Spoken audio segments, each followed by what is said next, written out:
Well, ladies and gentlemen, good afternoon. It's great to be here. I want to very briefly thank the organisers who have been so generous and so hospitable. It's absolutely fabulous, and that's a great honour to be here today. And perhaps even more importantly, I want to thank the organisers for so committedly organising this event each year. I can't express to you how important sharing a knowledge of evolutionary biology and the science around it is to the hugely important issues which we as a people and this planet face in the future. And I enormously commend the Museum for its commitment to this endeavour.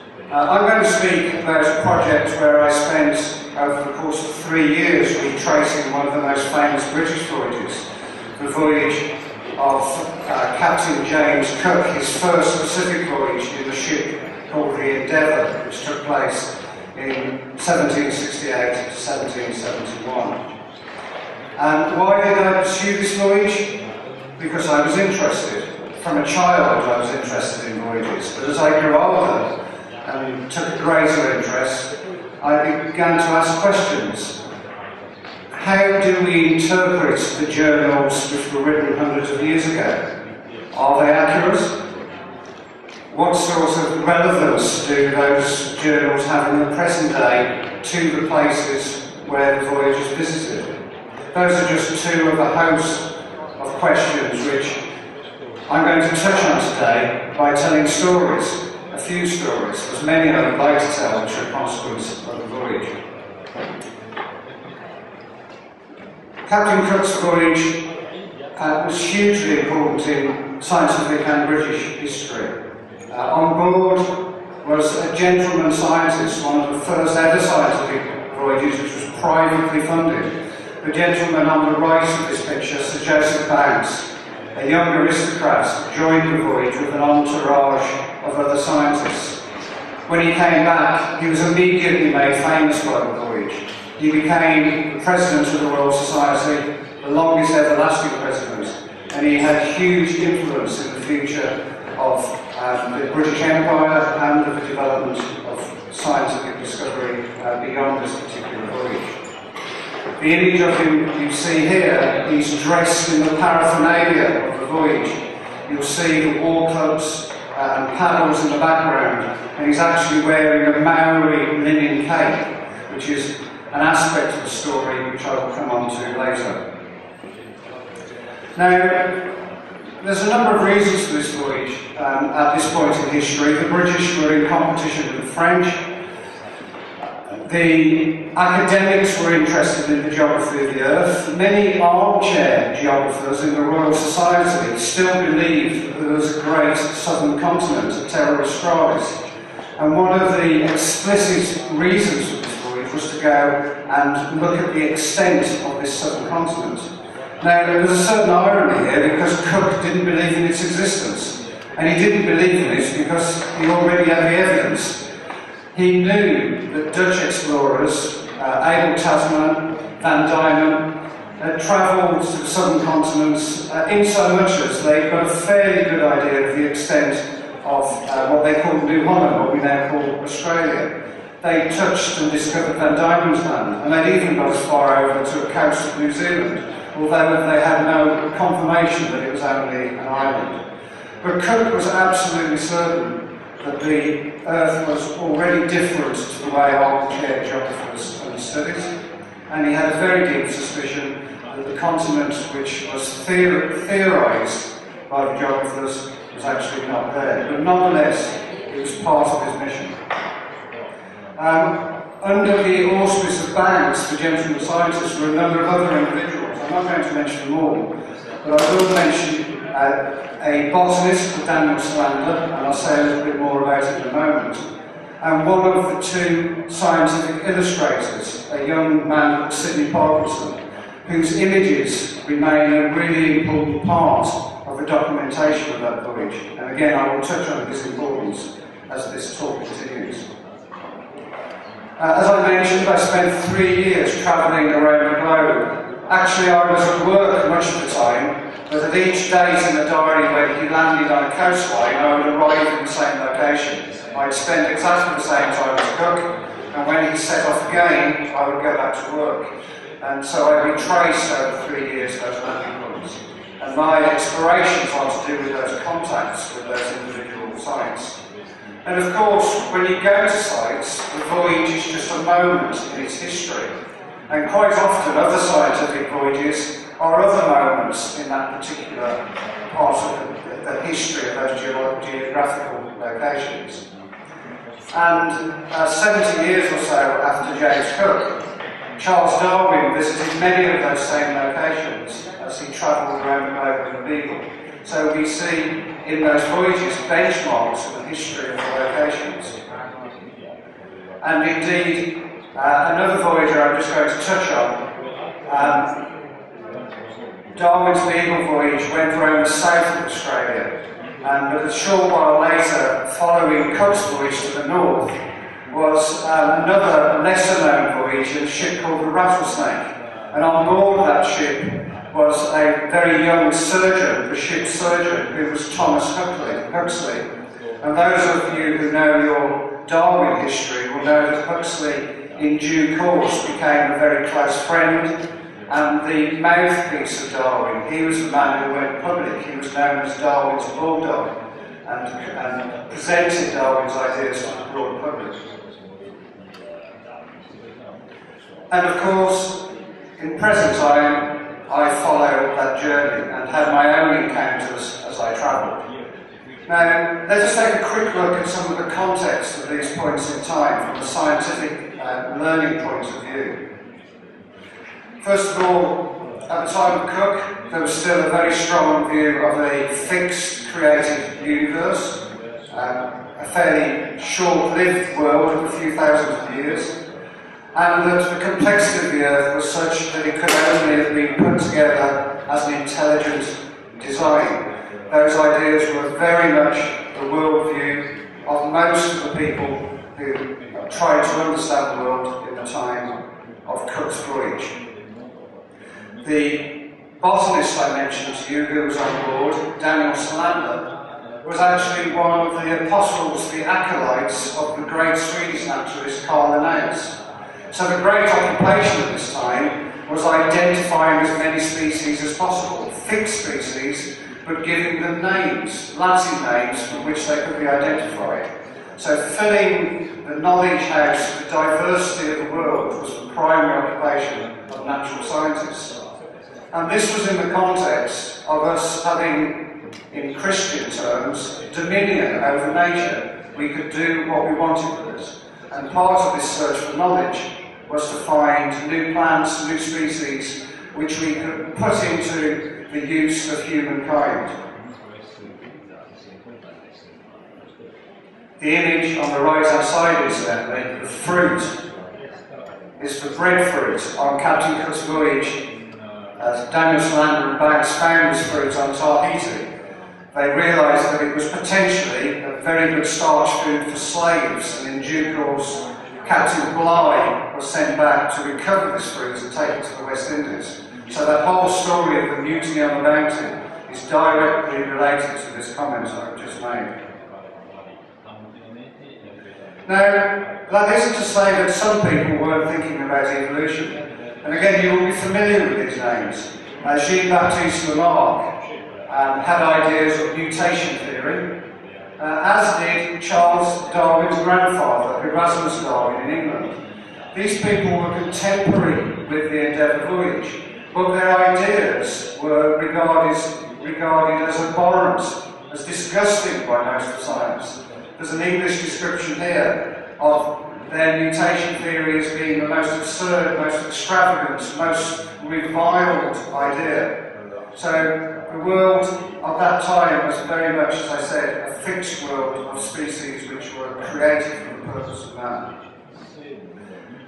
But if we look at the aftermath 70 years later of Darwin's voyage, and for that matter of von Humboldt, who my colleague is going to speak about later, the perspective was changing dramatically and significantly as a consequence of the later voyages.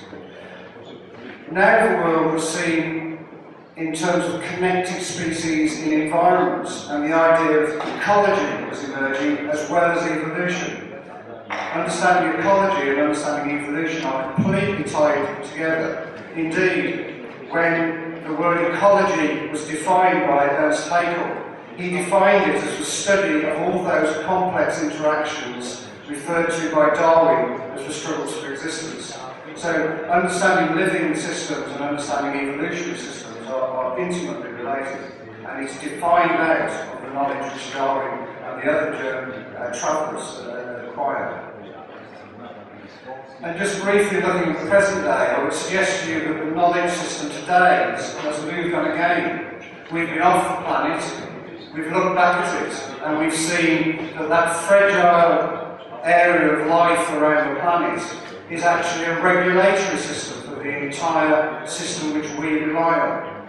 The natural world provides all the services in order for it to regulate, for us to have fresh water, to have a managed climate, that all the nutrient cycles which the living world requires are managed by the movement allowed by a variety of organisms in those ecological systems. And that we as humans rely on all those things for our health, our wealth, our well-being, all the materials we have. So increasingly, as we look at the voyage histories, we see them through different perspectives. Okay, so let's get on with some stories. The first story is about the island of Madeira.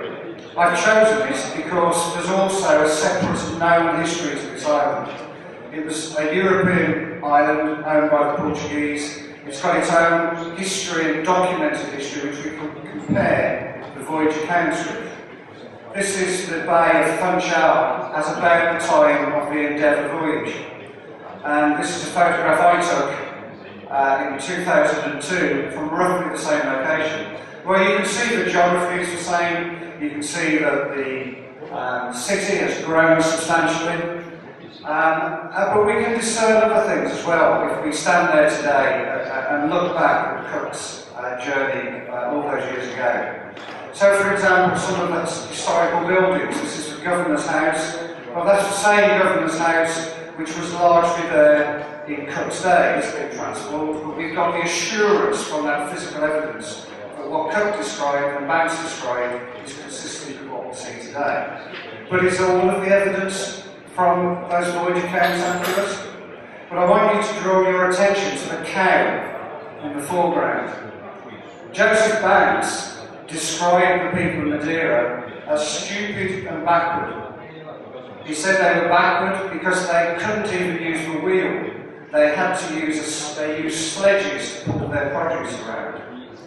He said their knowledge of winemaking was primitive, nowhere near as sophisticated as the French, who discovered how to graft their vines and protect them from disease. Now, does that description relate to the way the Madeirans see themselves? Well, I would absolutely say not. The Madeirans saw themselves as the home of Christopher Columbus. They saw themselves as at the spearhead of the spread of European knowledge around the globe. And furthermore, when you look at Madeira today, you see things which are inconsistent with Banks's account of stupidity. First of all, the island is volcanic. Moving around this island using wheels is not very clever. The sledges in the town were perfectly adequate, and most people move around the island by boats. It's virtually impossible to get across these precipices. And furthermore, when Banks was there was something like 300 kilometres of irrigation channels cut through the mountains, bringing water to the dry lands which were irrigated. A very sophisticated irrigation system, which Banks doesn't even refer to at all. When I was in Madeira, I saw these two images. The one on the left of fish drying, being salted in the sun, you would probably have seen in Roman times. Is that primitive people? On the right-hand side is an image of modern windmills driving electricity. Madeira has some of the greatest proportion of electricity driven by environmental methods. So, how do we create a judgment? This is an island where both are appropriate and sustainable technology. So we have to be somewhat wary when we look at voyage accounts. what is written is often subjective in ways which are not necessarily intentional. But Joseph Blount was an aristocrat. The way when we look at his descriptions, we need to see through his mind as well as his eyes. Okay, another story. I want to take you to the tip of Tierra del Fuego. I was privileged enough as an Englishman to be allowed to go with the Argentinian Navy to the remote and mighty peninsula. The nearest human habitation to this point where this ship is landing is 180 kilometres away in the town of Sulla. And I was visiting the Bay of Good Success, Bay of Buen Suceso, which was a bay where Captain Cook found safe harbour when he made his way through the tidal surges between the Atlantic and the Pacific Ocean. Today, at any one time, there are 8 people who live on this radar station, and I was fortunate enough to be allowed to join them and to do my exploration of this part of the world which Captain Cook had visited all those years ago. And indeed, Charles Darwin also arrived in this bay 70 years later, and both groups walked up this hill. We followed them up onto this upland area, very inhospitable. Banks was caught in a snowstorm. 2 of his party died as a consequence of their journey to this same location. Now, what's interesting about this area, and the story which I want to tell, is about the native people. When Cook arrived, this particular group of people, the Haush, lived close to this bay and they had contact with them. Captain Cook described their existence as living in miserable conditions, but his meaning was that they lived in very, very basic conditions. He also described their language as rather like the barks of a dog, but it was a literal description. That's how it sounded. It wasn't a pejorative description. But by the time Charles Darwin arrived here 70 years later, the young Darwin was influenced by a different world back in England, a much more segregated world, a world which was much more influenced by white European dominance. His descriptions of his natives are much more pejorative. He describes them as being savages. He was incorrectly given the impression that they were cannibals. And in fact, it was, although he wrote it in his descriptions, a missionary later wrote to him and absolutely categorically said that they were not at all. So the descriptions have changed substantially over that time. And yet these people were there living a sustainable life irrespective of their state of being. And it is interesting to note that even though Darwin's views were not strictly accurate in the sense that I described, he did make a very important observation of them. And many people saw his extension of evolution to people as something which he did much later in life when he wrote a second book. But actually, the first description of the ability of these people to survive in this environment is written in such a way that in the English translation, it's very clear that he was looking for the fitness of people to survive in nature as part of his thinking right from the beginning. And he describes in this one passage from the voyage narratives of the Beagle Voyage, that he saw no reason why the Voyagers shouldn't continue to exist because they were sufficiently fit in this environment to continue to reproduce successfully. And of course the irony is that the voyaging boats of Europeans was altering that, and within a few decades of the Beagle Voyage, these people were eradicated due to human diseases and the arrival of the colonists.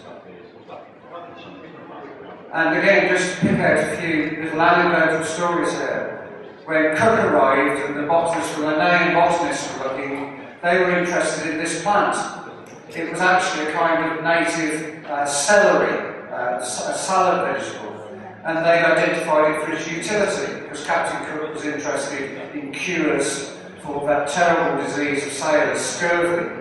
and they immediately recognised it from its mosaic system, and they were able to eat it and help keep the sailors healthy. Darwin was fascinated by this plant. It's a fungus, a parasite fungus which grows on beaches, and he very correctly observed that the Fuegians were the only race known which used a fungus as a major part of their diet. They subsisted on this fungus for many months of the year. So we see very different perspectives emerging. And Darwin, of course, encountered these plants, tiny insectivorous plants, sundews, which trapped insects to gain part of their nutrition in this very poor nutrient environment. And of course, in later life, Darwin went on to write a monograph about the importance, from an evolutionary point of view, of understanding these plants. Now, in England, there's an expression. If someone is very nervous and very agitated, they're described as being like a cat on a hot tin roof. But in Australia, it's so cold that the cat's lovely on a warm tin roof. I don't know how the joke translates, but in English, this is a very contented cat on a warm tin roof. Now, actually, the reason I'm putting this image is that today there's a substantial population living in Ushuaia, in Fuego. They're all settlers, there are no native people, they're dead. The native people subsisted on the land. 95% of the food in Ushuaia is imported. Very little food is actually from the local environment. So the ecology is hugely disturbed. The settlers have no relationship with their food and the environment. But we are more aware now, and they are more aware of the need for things to change. And one of the interesting anecdotes today is that this plant, it's a native plant, you might have it in your garden, it's called berberis, actually has fantastic properties. These berries are very important as a food supplement, very rich in vitamin C, they have antioxidants with potential cancer properties. And now they're looking at how to use this native plant as a sustainable resource to grow and to produce this crop. So now, in the latter day, the people of the island are looking at a more sustainable way to make a livelihood which is in harmony with the natural ecology. I'm going to move on again. We're now in Polynesia. My images are slightly wider. So, when Cook arrived in these islands, there was a whole movement, the Arcadian movement, which in Europe believed that these islands of the Pacific were some vestige of the time of Adam and Eve. You could go to these islands and you would find innocent people, primitive as though they were still in the biblical Genesis.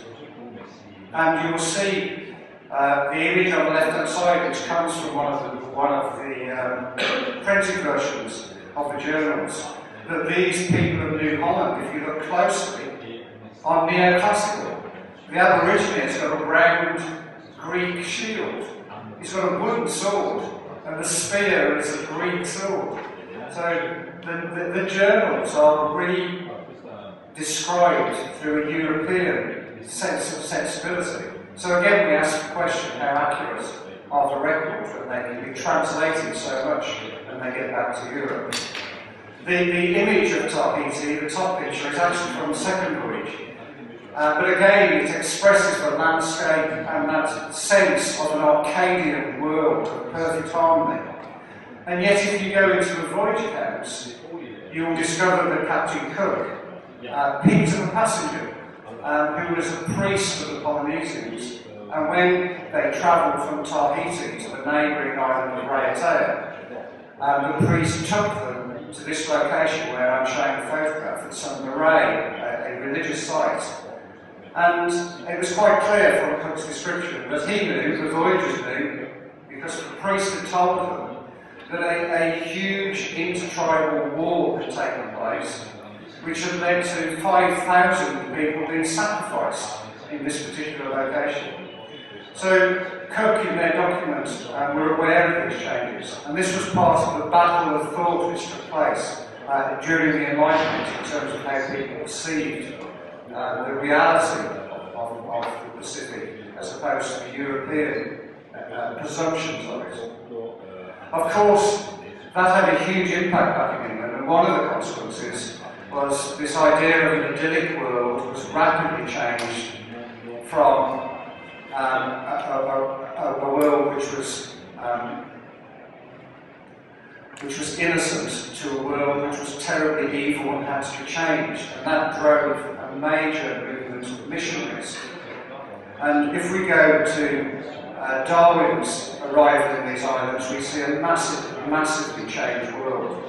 So you will know, I'm sure, that Darwin did lots of work on the geology of these islands and how he came to understand the emergence of coral reefs and their relationships to volcanic islands. But if you look at his documentation, when he arrived here, he comments immediately that if you arrive on a Sunday, there are no canoes in the water, whereas Cook was surrounded by thousands of canoes when his ship arrived. Why were there no canoes? Because the missionaries had so instilled a Christian convention over just those few decades that it was completely inappropriate for a Polynesian to go out in a canoe on Sunday. And in fact, most of the material culture was destroyed too. Darwin, for the most part, thought this was part of progress, and he said very clearly that this was much more preferable for a sailor. He would prefer to go to an island which had been Christianised than to go to an island which wasn't, possibly the easier. So again, these perspectives are very interesting to look at, particularly in the contemporary context when you go there again. Because for the most part, Polynesian culture was destroyed. And an interesting irony is most of the knowledge of Polynesian culture has been retained by the few artefacts which were brought out by the voyagers and which were traded into the West, because the missionaries destroyed the moraines, they burnt most of the relics of the traditional culture. So here, this is an image I took on Huahine. Polynesians are re-engaging with their traditions of canoeing, running these open canoe races between islands. Per la maggior parte purtroppo è stata distrutta la cultura polinesiana. C'è un punto ironico interessante, in effetti parte di questa cultura è stata, come dire, è rappresentata oggi proprio dagli oggetti e gli artefatti che sono stati portati in Inghilterra dopo questi viaggi, mentre sono stati stessi missionari e tante altre persone che hanno distrutto tanti relitti o tante rovine di testimonianza della cultura indigena. Questa è una foto che arriva da Huahine. Allora, i polinesiani stanno riprendendo un po' questa tradizione di andare appunto in barca, di andare in queste canoe e le usano per collegare le varie isole. Allora, nella maggior parte dei casi sono ancora cristiani, cattolici, ma sono molto più interessati, molto più del passato, nella loro ricostruzione della loro sorta di vita passata, cioè dell'antichità. Queste immagini e queste sculture sono state costruite recentemente, ma sulla base di disegni fatti 100, 200, 300 anni fa. Allora, di nuovo alcuni siti religiosi che sono stati appunto ricostruiti fondamentalmente grazie alle immagini che, ripeto, sono state realizzate nel periodo del viaggio dell'Endeavour. Per cui, ripeto, un punto ironico, ripeto, abbastanza interessante se volete, perché da una parte abbiamo, i nostri antenati hanno distrutto parte di questa storia, però molto è stato portato in Inghilterra e adesso grazie a questi disegni stiamo ricostruendo quello che esisteva in queste isole. Storia particolare in cui mi sono imbattuto. Allora, qui il signore con la t-shirt verde si chiama Thomas Maffurney. Allora, è come dire, il vecchio del villaggio. E in quest'isola questa persona, comunque la più vecchia del villaggio, deve farsi largo nella foresta, quindi crea una sorta di sentiero e 120 persone giovani devono percorrere questo sentiero. Ovviamente il sentiero è ripidissimo perché la valle è ripidissima e devono arrivare così facendo in cima a questo altopiano fatto di foreste. Vanno a raccogliere 128 kg di arance a testa, le trasportano sulle spalle e devono appunto riportarle giù lungo questo sentiero. Perché lo fanno questo incredibile sforzo? Perché cercano appunto di ricostruire quello che è l'orgoglio della loro loro cultura autoctona. Questa è un'attività culturale appunto per i giovani, è qualcosa di molto molto importante in queste isole della Polinesia. Ora perché vi racconto questo? Ebbene perché prima ancora dell'arrivo degli europei non c'erano aranci sull'isola. Il primo albero, sia per i limoni che per gli aranci, è stato piantato appunto alcuni anni prima del capitano Cook. Quando è arrivato Cook, Banks e diversi altri ufficiali sono andati in queste isole e sono andati a piantare degli aranci, e questo lo facevano per forse lasciare qualcosa da mangiare, dare un vantaggio agli esploratori futuri. Questo è un esempio incredibile di, come dire, cultura contemporanea che si sta riadeguando e riemergendo, ma che si mescola comunque sempre con la storia dei viaggi e delle esplorazioni degli europei in queste terre. Allora, altro esempio ancora che arriva sempre dalla Polinesia, mi spiace l'immagine non è eccellente, questa però è una pianta che si chiama cava cava. Ora, le donne la masticavano, poi la sputavano, la raccontavano, la raccoglievano in una cesta, in un raccoglitore, e questa veniva poi fatta fermentare. Nel periodo appunto del divieto della bevande alcoliche in Inghilterra c'è stato un divieto anche di masticare o comunque di utilizzare prodotti a base di cava cava. Era stata tolta dappertutto questa pianta dall'isola e si trovava solamente arrampicandosi in cima alle montagne del centro. Allora perché ve la faccio vedere appunto questa pianta? Perché appunto se leggete la rivista Nature di 2 mesi fa, leggerete che alcuni scienziati hanno dimostrato che questa pianta, il cava cava, contiene degli elementi che trattano l'ansia. Allora probabilmente i polinesiani lo sapevano, lo sapevano da generazioni, da migliaia di anni, perché vedete è un piccolissimo commento, è una sorta di rispetto europeo per la conoscenza e per la cultura indigena attuale. Nel passato invece non l'avevano capito, oggi sempre di più bisogna fare riferimento a questa cultura e conoscenze indigene, cerchiamo di rispettarla meglio, questo per rispettare tutto il mondo attorno a noi. C'è sempre un altro esempio ancora che arriva dalla Polinesia. Quando i francesi hanno colonizzato la Polinesia, un po' dopo l'arrivo di Darwin, hanno cercato di sfruttare le risorse del territorio, come il fatto di sfruttare gli aranci. I polinesiani sono tornati alle loro tradizioni, questa pianta si chiama noni. Allora, se schiacciate questi frutti ottenete olio e succo da questo frutto. Il gusto è orribile, però si riesce comunque a berlo. Si possono fare degli unguenti per i capelli, delle creme, e è una pianta che cresce lungo la linea costiera. Ora, il succo di questo frutto è praticamente la cultura, se volete, la pianta principale della Polinesia, anche il frutto principalmente prodotto, cosa che non conosciamo noi europei, ma che adesso indirettamente è diventato una commodity, quindi un bene di largo consumo. Allora, vado avanti velocemente, forse sto consumando il mio tempo. 2 storie che riguardano invece la Nuova Zelanda. Allora, il capitano Cook aveva osservato questi incredibili alberi che crescevano appunto nella Nuova Zelanda e ci sono varie specie, c'erano anche i cosiddetti alberi kaori che possono vivere 4.000 anni. Ora, Cook ha descritto questi altissimi alberi e anche Banks ha osservato appunto questi alberi e avevano anche osservato entrambi questi grandissimi incendi di cui non riuscivano a capire il motivo. Ebbene, 70 anni dopo appunto, quando è sbarcato sullo stesso territorio Darwin, sono successe 2 cose. Prima di tutto ha osservato queste grandi aree coperte di foreste che però insomma si vedeva che erano bruciati questi alberi e Darwin si è reso conto che praticamente era colpa dei Maori, cioè i Maori hanno praticamente manipolato questo ambiente, bruciavano quindi questo tipo di alberi, queste foreste. Quindi Darwin aveva capito che di nuovo gli indigeni potevano avere un impatto come delle moggi fondamentali sul loro ambiente.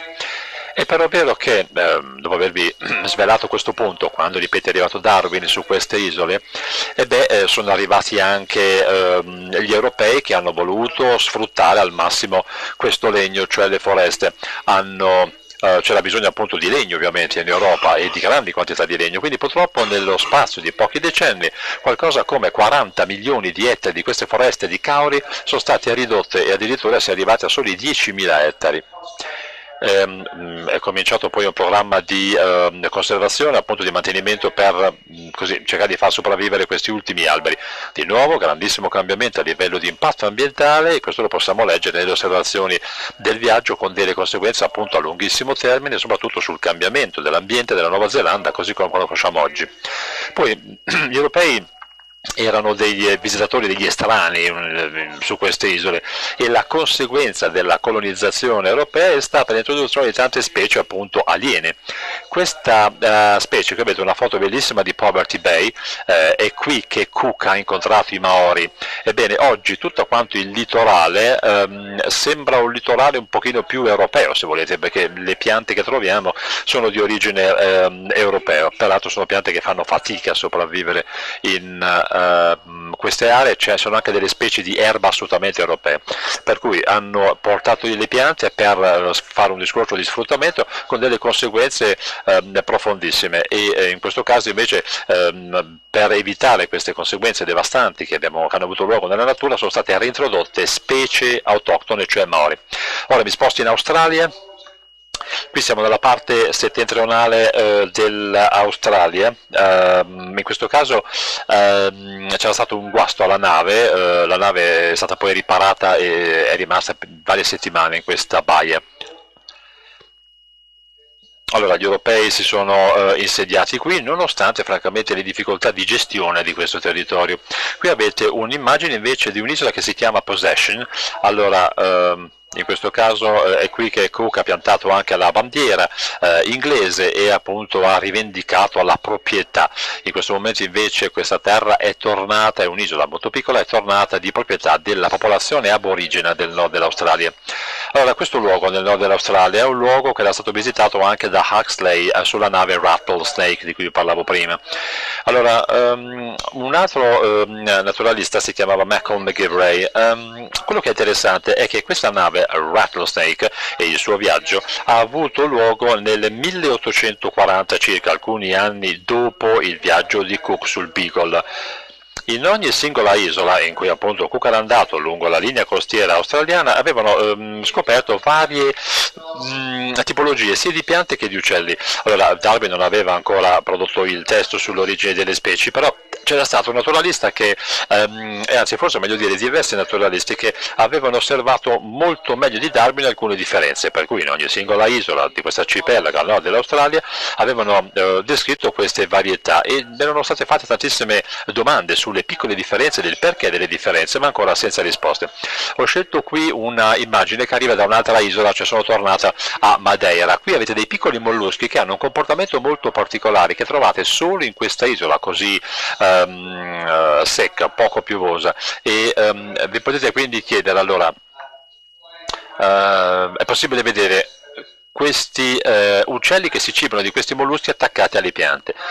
Allora, è praticamente così caldo a terra che questi molluschi non possono insomma sopravvivere appunto toccando la terra, per cui devono arrampicarsi appunto sulle piante per cercare un'aria relativamente più fresca, dopodiché vengono mangiati dagli uccellini, a meno che non riescano appunto ad arrivare così in cima alla pianta, che in questo caso appunto gli uccelli, non riuscendo ad appoggiarsi con le zampe, non riescono a beccare e quindi a distruggere questi molluschi. Questo appunto per darvi un'idea di quanto facilmente questi molluschi possono specciare durante i passaggi nelle varie isole. Allora, di questo abbiamo una descrizione dopo il viaggio fatto dalla nave Rattlesnake, dopodiché c'è una allusione a questo anche nell'origine delle specie di Darwin. Allora, vediamo se mi fate un cenno per il tempo. Ok, 7 minuti mi dicono, perfetto. Allora, ancora due storie, ma molto velocemente, questi 7 minuti. Facciamo una cosa, saltiamo questa della mangrovia e scusatemi per questo, ma voglio rispettare i tempi, giusto per essere certo veramente di non tediarvi troppo, voglio rispettare al secondo il tempo. Allora, tante delle osservazioni che sono quelle che possiamo leggere in queste varie narrazioni che sono state redatte appunto dopo il ritorno di queste missioni, di questi viaggi sulla sulla diversità della natura, ovviamente lo vediamo anche dopo i viaggi di Darwin, per cui queste descrizioni bellissime appunto della natura che hanno a che fare ovviamente con la selezione naturale, ad esempio appunto la sopravvivenza degli animali piuttosto delle piante più adatte, dei più forti, insomma la classica idea che c'è dietro gli scritti di Darwin. Però ci sono tanti organismi che sono interessanti e che sono studiati un pochino meno. Questo è un bellissimo esempio, questa costruzione, così posso chiamarla perché è una pianta ma sembra una costruzione, peraltro Sidney Parkinson, l'illustratore,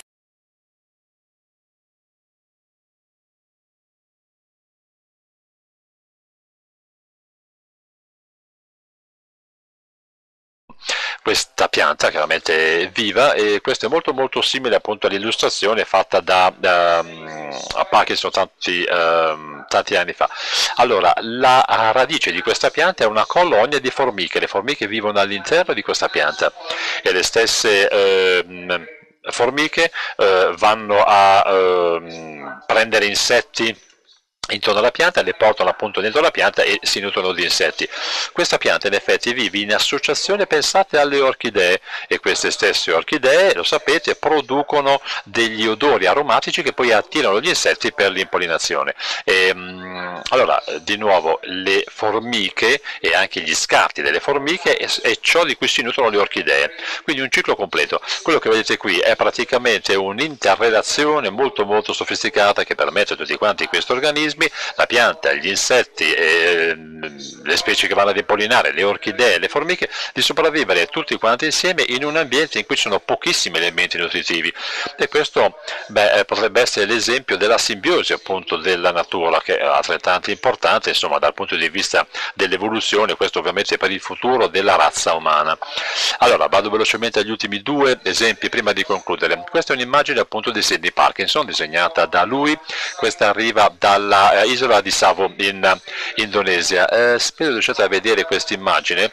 È un'immagine, vedete, c'è una capanna ma insomma abbastanza evoluta, è una bella abitazione, e poi ci sono anche delle palme da zucchero. Sapete che in questo caso, l'abbiate poi anche letto, questa pianta era molto importante, sapete che poi questo zucchero, sostanza zuccherina, arriva solamente dalla pianta maschio, bisogna quindi arrampicarsi in cima alla pianta, che infatti vedete è l'uomo che si arrampica per andare a raccogliere questi semi ricchissimi di sostanze zuccherine, e ci sono come dei gradini, lo vedete, per arrampicarsi in cima all'albero.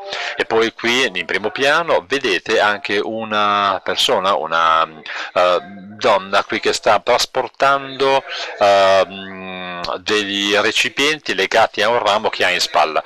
Guardate la foto che ho scattato poco tempo fa, le case sono assolutamente identiche, in questo caso il disegno è molto molto preciso, e è anche possibile vedere questi uomini che appunto si spostano con lo stesso sistema, per questa sorta di ramo o barra orizzontale sulle spalle, e guardate appunto qui delle pietre sono state praticamente attaccate sul tronco dell'albero, questo come dei pioli di una scala per arrampicarsi. Quindi vedete, perché allora vi sto svelando appunto questa storia, condividendo questa esperienza?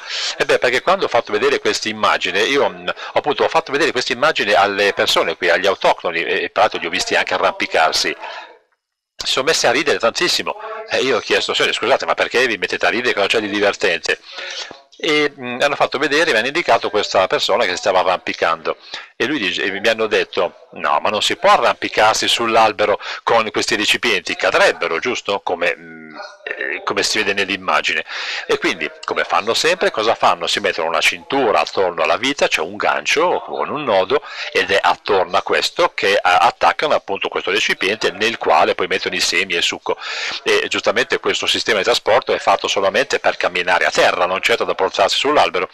È incredibile, quindi questi osservatori, quando sono arrivati sull'isola, forse avevano pochissimo tempo, e quindi hanno raccolto qualche informazione, dopodiché però le hanno assimilate personalmente, e durante diciamo questa sorta di assimilazione personale cosa hanno fatto? Beh, forse hanno esagerato un po' con la loro immaginazione, un po' di speculazione diremmo oggi, per cui solamente appunto tornando in questo caso io stesso a parlare con queste persone, con gli autoctoni, era scontato, ovvio per loro, che quello era uno sbaglio, un errore fondamentale in queste immagini.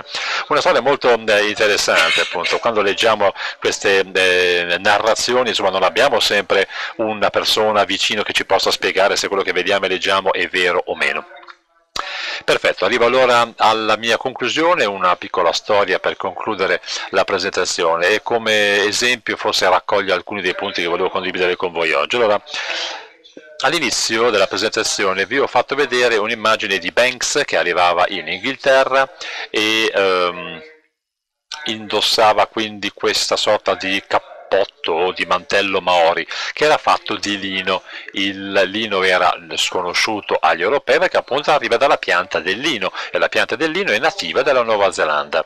E beh, giustamente abbiamo capito quello che è il suo potenziale economico per crearne dei tessuti, quindi questa pianta letteralmente è stata esportata in giro per il mondo per produrre lino ovunque. Ebbene, nel momento di Darwin, quando appunto Darwin è arrivato in questa isola nel sud dell'Atlantico, hanno appunto iniziato a lavorare il lino perché appunto Banks precedentemente, quindi 70 anni prima, aveva praticamente creato una grande serra per rendere possibile l'attecchimento di queste piante, per cui questo comparto, questa sorta di attività è fallita subito perché la tecnologia cambiava, dunque non serviva più il lino per fare le vele delle navi perché c'erano appunto c'era l'avvento insomma del carbone, del vapore, per cui questa Satalina è diventata quindi un'isola troppo piccola in cui portare avanti questa industria del lino. L'industria è scomparsa ma il lino non è scomparso, anzi è stata una specie invasiva e vedete che ha coperto tutta la parte centrale dell'isola in modalità drammatica a tal punto da escludere la maggior parte delle piante autoctone. Allora gli abitanti non erano più di tanto interessati né preoccupati, anzi pensavano che fosse una buona idea perché comunque questa pianta ha delle radici tuberose che trattengono l'acqua, cosa quindi che poteva andare bene a livello di rifornimento idrico della popolazione. Allora, solo relativamente recentemente gli scienziati hanno fatto delle osservazioni e hanno confrontato la monocultura del lino rispetto a ciò che è rimasto delle piante native, quindi hanno scritto relativamente alla diversità di questa pianta tra secoli fa e quella attuale, e c'è meno possibilità, meno capacità nella pianta attuale di trattenere l'acqua. Ora c'è un nuovo programma che riguarda quest'isola che cerca appunto di togliere tutte le piante di lino introdotte alcuni secoli fa per poter ritornare alle varietà autoctone naturali d'origine. Quindi guardate quello che è successo per una sola pianta, cioè tutto quanto un lungo viaggio nella nostra mente, nella nostra comprensione. Tutto ciò è stato fatto a scopo, come dire, utilitaristico, senza rispettare l'ecologia. Oggi invece, giusto per essere un po' ottimista, ci rendiamo finalmente conto che c'è una sorta di collegamento fra noi e che il mondo in cui viviamo, il mondo esterno, un rapporto molto sofisticato con una diversità biologica attorno a noi che è assolutamente fondamentale per garantire il benessere delle generazioni future e anche per noi persone che dobbiamo convivere con il resto delle varietà che in questo momento ci circondano sul pianeta. Grazie mille.